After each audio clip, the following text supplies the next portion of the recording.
राज्यभरात परिवहन विभागाच्या जिथे जिथे जमिनी आहेत त्या बहुतेक जमिनींवर अतिक्रमण झाले. ते अतिक्रमण काढून टाकून तिथे कुंपण भिंत घालावी तसंच नामफलक लावण्यात यावा असे निर्देश परिवहन मंत्री प्रताप सरनाईक यांनी परिवहन विभागाला दिलेत. ते परिवहन आयुक्त कार्यालयात बोलावलेल्या परिवहन विभागाच्या आढावा बैठकीमध्ये बोलत होते. यावेळेला परिवहन आयुक्त विवेक भीमनवार आणि सर्व वरिष्ठ अधिकारी उपस्थित होते. यावेळेला बोलताना मंत्री सरनाईक म्हणाले की राज्यभरात ठिकठिकाणी परिवहन विभागाच्या जमिनी आहेत.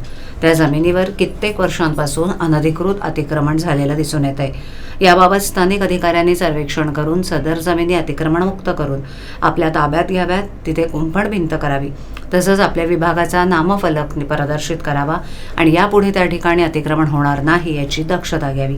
या बैठकीमध्ये अधिकाऱ्यांच्या कार्याचं मूल्यमापन करणं, अकार्यकारी पदाची निर्मिती करणं, वायुवेग पथकाचा दैनंदिन अहवाल मागून घेणं, मोटर वाहन अधिकाऱ्यांच्या पदनामासह कर्तव्य आणि जबाबदारी निश्चित करणं, विधी आणि सल्लागार पदाची निर्मिती करणं, महसूल वाढवणं अशा विविध विषयांवर चर्चा करण्यात आली.